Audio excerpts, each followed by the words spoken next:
ሰላም ጤና ይስጥልን የተከበራችሁ ውድ ኢትዮጵያውያን ሁላችሁም በያላችሁበት ሰላምና ጤና እየተመኘን ለሰዓቱ የተመረጡ አጫጭር መረጃዎችን ይዘን ተመልሰናል። አዘጋጅና አቅራቢ ቶፕ ሚዲያ ነው። እስከ ፍጻሜው አብረን እንቆይ።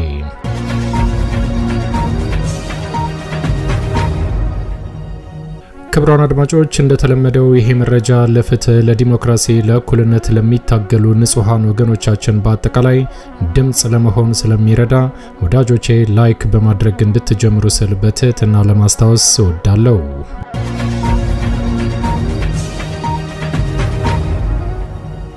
ውድ ኢትዮጵያውያን አሁን ይዤላችሁ የቀረብኩት መረጃ አጫጭር መረጃዎች ናቸው።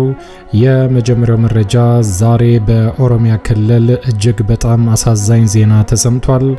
በርካታ ሰዎች በአሰቃቂ ሁኔታ መገደላቸው ተረጋግጧል።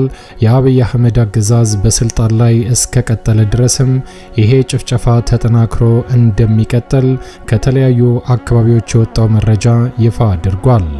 ይህንን በተመለከተ የምታዳምጡት ይዘናል። በሌላ መረጃ ደግሞ የአብይ አህመድ አገዛዝ የኦሮሞ ተወላጆችን በይበልጥ እንደጨፈጨፈ ዛሬ በፓርላማ ንግግሩ እንዳመነ ይታወቃል።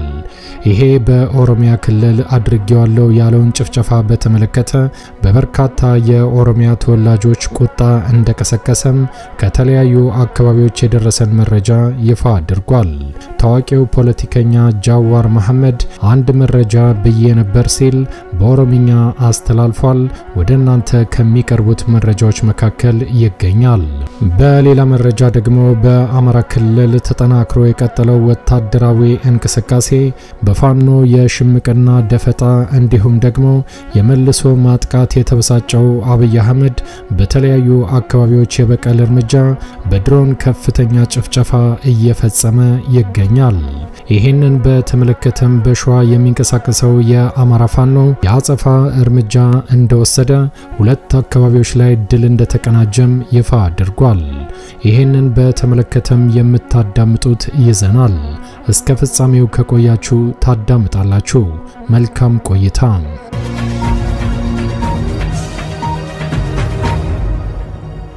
ክብራን አድማጮች ቀዳሚ ወዳደረኩት መረጃ ሳልፍ ዛሬ በኦሮሚያ ክልል እጅግ በጣም አሳዛኝ ዜና ተሰምቷል። እጅግ በጣም ጭካኔ በተሞላበት መልኩ 14 የኦርቶዶክስ እምነት ተከታዮች እንደተገደሉ ከቦታው የደረሰን መረጃ ይፋ አድርጓል።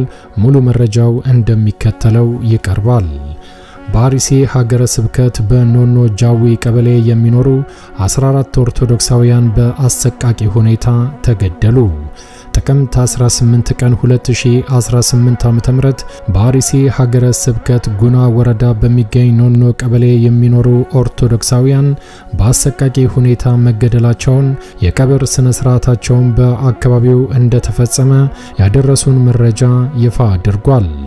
በደረሰን መረጃ መሰረትም በቀበሌው የሚኖሩ 14 ኦርቶዶክሳውያን ከሌሊቱ 6 ሰዓት አካባቢ በዕለተ ሮብ ጥቅምት 13 ቀን 2018 ዓ.ም ለ14 አጥቢያ ከተኙበት ከቤታቸው አስወጥተው የታጠቁ ኃይሎች በከፈቱባቸው ከፍተኛ ተኩስ በአሰቃቂ ሁኔታ የተገደሉ ሲሆን ስድስቱ ከመገደላቸው ከአንድ ቀን በፊት ቀድመው ታፍነው ተወስደው እንደነበረ ተነግሯል።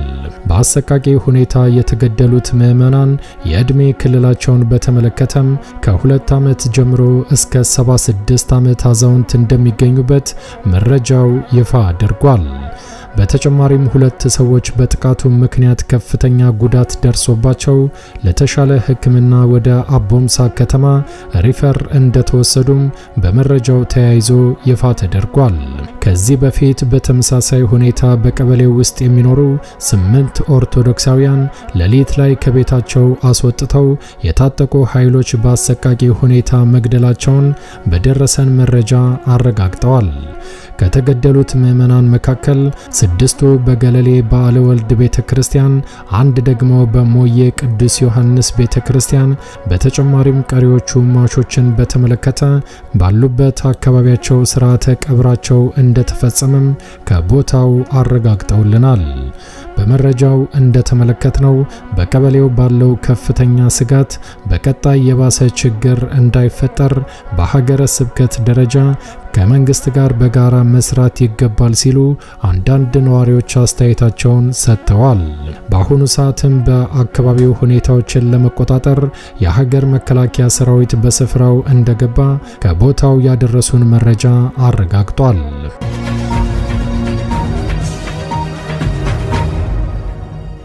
ክቡራን አድማጮች ወደሚቀጥለው መረጃ ሳልፍ ደግሞ በዛሬው ዕለት ጠቅላይ ሚኒስትር አብይ አህመድ በፓርላማ ንግግሩ በተለይ በለንደን አካባቢ የሚገኙ የለንደን ፋኖች ሰሞኑን ባደረጉት ከፍተኛ ህዝባዊ ተቃውሞ ድንጋጤ እንደፈጠረበትና እንደተሸበረ በፓርላማ ንግግሩ ተረጋግጧል። የለንደን ፋኖ እጅግ በጣም በሚያስገርም ሁኔታ በተለይ በለንደን አካባቢ የሚኖሩ ነዋሪዎችን በማስተባበር ከቀን ወደ ቀን ከፍተኛ ተቃዋሚ ወደ አደባባይ እንዲወጣ ጠንካራ እንቅስቃሴ በማድረግ ውጤታቸውን አሳይተዋል። ሰሞኑንም የተሳካ ህዝባዊ ተቃውሞ በማድረግ የዓለም ሚዲያ በአጠቃላይ የአብይ አህመድ አገዛዝን እንዲረዳ ሀያላን መንግስታት አብይ አህመድን እንዲረዱ እንዲመረምሩና እንዲከታተሉ አድርገዋል። ይሄ ደግሞ ጠቅላይ ሚኒስትር አብይ አህመድን በከፍተኛ ሁኔታ አስደንግጦታል። የተሸበረውና የተጨነቀው ጠቅላይ ሚኒስትር አብይ አህመድም በፓርላማ ንግግሩ በጭንቀትና በድንጋጤ ኢትዮጵያውያን አይደሉም ለማለት ሞክሯል። በተለይ እነዚህ ኢትዮጵያውያንን ኤርትራውያን ናቸው በማለትም ለመሸሸግና ለማጭበርበር ተጋግጧል። ይሄንን የጠቅላይ ሚኒስትር አብይ አህመድን ውሸት በተመለከተ የለንደን ፋኖ መግለጫ ሰጥቷል። ሙሉ መግለጫው እንደሚከተለው ይቀርባል። በጠቅላይ ሚኒስትር አብይ አህመድ የፓርላማ ምላሽ ላይ ከለንደን ፋኖ የተሰጠ መግለጫ ጥቅምት 18 ቀን 2018 ዓመተ ምህረት ለንደን ፋኖ ጠቅላይ ሚኒስትር አብይ አህመድ በዛሬው ዕለት በኢትዮጵያ የህዝብ ተወካዮች ምክር ቤት ቀርበው በለንደን ስለተካሄደው የኢትዮጵያ የምክክር ኮሚሽን ተቃውሞ የሰጡትን ምላሽ በጽኑ እንደሚቃወም ይገልጻል። የጠቅላይ ሚኒስትሩ ንግግር የተቃውሞ ዓላማችንን በቅጡ ያልተረዳ በአማራ ህዝብ ላይ እየተካሄደ ያለውን የዘር ማጥፋት ግፍ ለመደበቅ ያለመና እውነቱን የካደ አሳፋሪ ተግባር ነው። በአማራው ህዝብ ላይ በጦርነትና በጭፍጨፋ የተሳካ የመኖርና ያለመኖር የህልውና ስጋት እያለ የህዝብ ወኪል አስሮ መደራደር እንደማይችልና የምክክር ኮሚሽን የሚባለው ስብስብ የገዢው ቡድን ስልጣን ማራዘም እንጂ የችግሩን ስር መፍታት ዓላማ እንዳልሆነ ለንደን ፋኖ በእርግጠኝነት ይናገራል። በተጨማሪም ጠቅላይ ሚኒስትሩ የራሱን ዜጎች አላውቃችሁም የሌላ ሀገር ዜጎች ናችሁ በማለት እጅግ አሳፋሪ ክህደት የፈጸመ መሆኑን በአንክሮት እናሳውቃለን። በመሆኑም የጠቅላይ ሚኒስትር ነይምባዩ አነጋገር የችግሩን ምንጭ ከመፍታት ይልቅ ህዝብን የማዘናጊያ መንገድ ብቻ እንደሆነ እናምናለን። የአማራ ህዝብ ህልውናውና በክብር የመኖር መብቱ በማያወላወል ሁኔታ እስኪረጋገጥ ድረስ ለንደን ፋኖ የጀመረውን ትግል አያቆምም። በአማራ ህዝብ ላይ እየተካሄደ ያለው ጦርነት እስኪቆም የጅምላ ጭፍጨፋው ፍጻሜ እስኪረጋገጥ እንዲሁም በአማራ ህዝብ ላይ የዘር ማጥፋት ተግባር ላይ የተሳተፉ አካላት ለፍርድ እስኪቀርቡ ድረስ የለንደን ፋኖ ድምጹን አጠናክሮ ለዓለም ማህበረሰብ ማሰማቱንና ለህዝብ ድምጽ መሆኑን ይቀጥላል። ድል የህልውና አደጋ ለገጠመው የአማራ ህዝብ ለንደን ፋኖ ለንደን እንግሊዝ ጥቅምት 18 ቀን 2018 ዓ.ም ለአሳፋሪው ጠቅላይ ሚኒስትር ንግግር የተሰጠ መግለጫ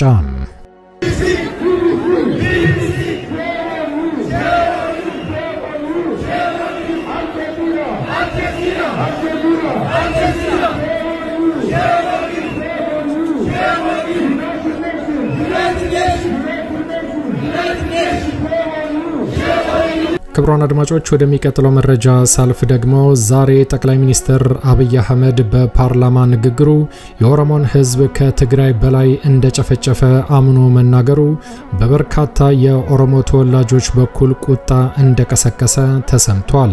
ጠቅላይ ሚኒስትር አብይ አህመድ በፓርላማ ንግግሩ የጭካኔ ተግባሩን አምኖ እንደለፈለፈው በትግራይ ያደረግነው ጦርነት ከወለጋ አይበልጥም ብሏል። እንደሚታወቀው በትግራይ በተደረገው እጅግ በጣም እልህ አስጨራሽና ደም አፋሳሽ ጦርነት በትግራይ ብቻ የተረጋገጠ ከ1 ሚሊዮን በላይ ንጹሃን ወገኖቻችንን ህዝብን በማጭበርበር ኢትዮጵያውያንን በትግራይ ላይ በማስነሳት አንዴ የቀንጅብ አንዴ ጁንታ በማለት አሳምኖ ሲያሻውም ዘምቻለሁ በማለት ድራማ ሰርቶ በትግራይ በኩል ብቻ ከ1 ሚሊዮን በላይ ንጹሃን ወገኖች እንደተጨፈጨፉ ይታወሳል።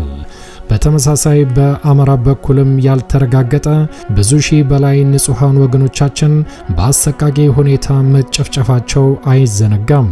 በዚህ ጦርነትም በርካታ ኢትዮጵያውያን በአብይ አህመድ ንግግር ተሸውደው እሱን አምነው ትግራይ ላይ በተደረገው ዘመቻ በማፈራቸው እስከዛሬ ድረስ መጸጸታቸው አይዘነጋም። ይህ በእንዲህ እንዳለ ዛሬ ጠቅላይ ሚኒስትር አብይ አህመድ ትግራይ ከተደረገው ጦርነት በላይ በኦሮሚያ ወለጋ አካባቢ ጠንካራ ጦርነት እንዳደረገ በርካቶችን እንደጨፈጨፈ ራሱ ቃል በቃል አምኖ ተናግሯል። የኦሮሞ ተወላጆችን ጨፍጨፍ ያለው ብሏል። ቃል በቃል እንደተናገረው ትግራይ ካደረግነው ጦርነት በላይ በኦሮሚያ ወለጋ አካባቢ የተደረገው እጅግ በጣም አስከፊና አሰቃቂ እንደሆነ ራሱ ተናግሯል። ታዲያ ይሄ ንግግሩ በኦሮሞ ተወላጆች በኩል ከፍተኛ ቁጣ ቀስቅሷል። ይሄንን የጠቅላይ ሚኒስትር አብይ አህመድ ንግግርን በተመለከተ ታዋቂው ፖለቲከኛ ጃዋር መሐመድ በኦሮሚኛ ባስተላለፈው መልእክቱ ብዬ ነበር ሲል ይፋ አድርጓል። እውነቱ አፋቸውን ሲዘጉ ነው አሉ። ባለፈው ስርዓት የተገደሉት የኦሮሞ ልጆች ቁጥር በአብይ ዘመን ከተገደሉት ጋር እኩል ካልሆነ ስል ነበር። ዛሬ አብይ አህመድ ለፓርላማው እውነቱን በራሱ አንደበት ተናገረ። ከወለጋ ጦርነት የትግራይ ይሻላል አለ።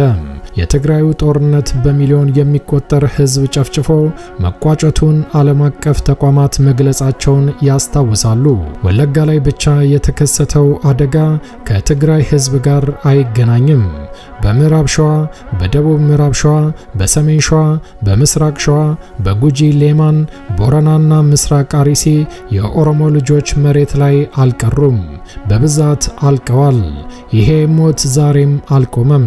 ከዚህ በፊት ጦርነት ላይ የሌሉ ዞኖች ናቸው። የአያ ልጆች እንደ ምስራቅ ሐረርጌ በምድሪቱ እየተጨፈጨፉ ነው። አብይ አህመድ ስልጣን ላይ እስካለ ድረስ የሀገሪቷ ብሶትና ጭንቀት እየባሰ ካልሆነ በስተቀር አይቆምም ብሏል ታዋቂው ፖለቲከኛ ጃዋር መሐመድ።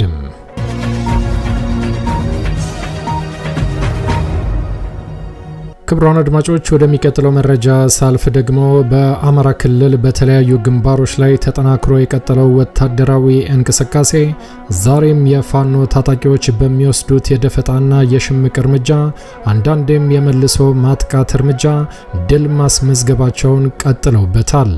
በተመሳሳይ በዚህ የተበሳጨው የአብይ አህመድ አገዛዝ በአማራ ህዝብ ላይ የሚወስደው የድሮን እርምጃ በንጹሃን ወገኖቻችን ላይ ከፍተኛ ጭፍጨፋ ፈጽሟል። ይሄንን በተመለከተ በሸዋ የሚንቀሳቀሰው የአማራ ፋኖ የአጸፋ እርምጃ እንደወሰደ ድል እንዳስመዘገበ ይፋ አድርጓል። በኤፍራታ ግድም ወረዳ በጠዋቱ የተጀመረው የተቀናጀ አውደ ውጊያ ወደ ጨበጣ ውጊያ ተቀይሮ እስከ ምሽት መካሄዱንና ድል ማስመዝገባቸውን ኮሩ ገልጿል። አፋሕድ ሸዋ ጠቅላይ ግዛት እዝ ጥቅምት 17 እና 18 2018 ዓ.ም የአማራ ፋኖ ሸዋ ጠቅላይ ግዛት እዝ አጼ አምደ ጽዮን ኮር የሆኑት ሁለቱ ክፍለ ጦሮች በጋራ በመሆን በ103ኛ አየር ወለድ ክፍለ ጦር ላይ በቀጠለው የጨበጣ ውጊያ በርካታ የአገዛዙ ወታደር ከጥቅም ውጭ የሆነበትና አገዛዙ እንዳገዛዝ ከፍተኛ ኪሳራ ያስተናገደበት እንደሆነ ታላቅ ድል እንደተመዘገበ ይፋ አድርገዋል። የአማራ ፋኖ ህዝባዊ ድርጅት ሸዋ ጠቅላይ ግዛት እዝ አጼ አምደ ጽዮን ኮር የ7 ለ7 ክፍለ ጦር ሲኖ ሻለቃና ናሁሰናይ ሻለቃ ታላቅ ተጋድሎ እያደረጉ ሲሆን የራምቦ ክፍለ ጦር ሁለተኛና ሶስተኛ ሻለቃ እየተደረገ ባለው የጨበጣ ውጊያ በቀጠናው ካሉ አርበኞች ጦር ሰራዊት ጋር በሰሩት የተቀናጀ ውጊያ በርካታ የአገዛዙ ወታደር ሙትና ቁስለኛ መሆኑ ተረጋግጧልም ብለዋል። በተመሳሳይ የብርቂቶና የበረሃ ስላሴ ቀበሌዎችን በሸፈነው የጨበጣ አውደ ውጊያ በርካታ የብልጽግና ቁስለኛ ወታደር ወደ ከሚሴ ሆስፒታል በአምቡላንስና በኦራል እያመላለሰ ሲሆን አስከሬናቸው ያልተነሳም እንዳለ ኮሩ በደረሰው መረጃ አረጋግጧል። ውጊያው እስከ ምሽት 11 ሰዓት ከ30 ድረስ ተጠናክሮ የቀጠለ ሲሆን በውጊያው የተገኙ ምርኮኞችን ጨምሮ ሌሎች በጀግናው ሰራዊታችን ክንድ የተገኙትን ድሎች በነገው ዕለት አጠቃላይ ዝርዝር መረጃዎችን ይዘን የምንቀርብ መሆኑን ኮሩ ከወዲሁ ይገልጻል ብሏል። የአማራ ፋኖ ሸዋ ጠቅላይ ግዛት እዝ የአጼ አምደ ጽዮን ኮር ሚዲያና ኮሙኒኬሽን ክፍል ክብርና ሞገስ ለትግሉ ሰማዕታት፣ ድል ለአማራ ፋኖ፣ ድል ለአማራ ህዝብ፣ ድል ለኢትዮጵያ፣ የአጸፋ እርምጃው ተጠናክሮ ይቀጥላል ብለዋል።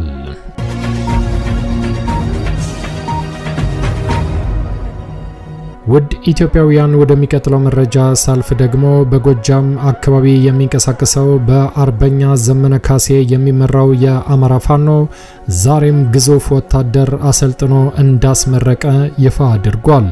ድርጅታችን አፋባሃ መዋቅሩን እያዘመነ ይገኛልን ብለዋል።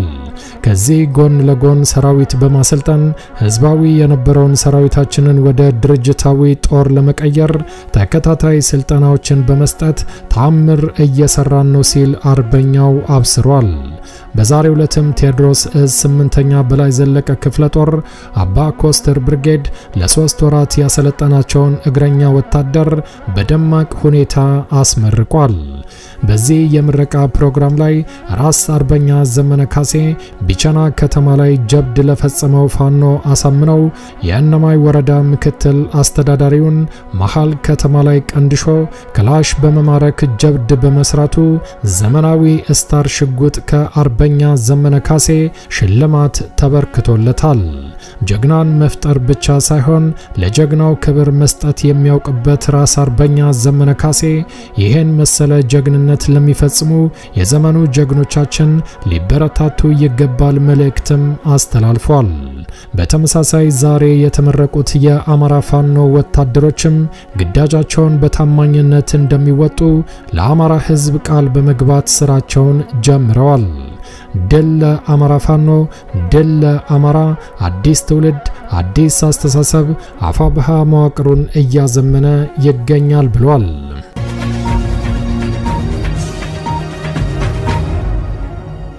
የተከበራችሁ ክብራን አድማጮች ለሰዓቱ ያዘጋጀነው አጫጭር መረጃ ይሄን ይመስል ነበር። እንደወትሮ ለማስታወስ እንወዳለን ለቻናሉ አዲስ ከሆናችሁ ሰብስክራይብ በማድረግ የደወል ምልክቷን በመጫን ፈጣንና ታማኝ መረጃዎችን መከታተል ይችላሉ። አዘጋጅና አቅራቢ ቶፕ ሚዲያ ነበር። በሌሎች አጫጭር መረጃዎች እስከምንገናኝ ቸር ያሰማን። ኢትዮጵያ ለዘላለም ትኖር። ዘረኝነት ይውደም።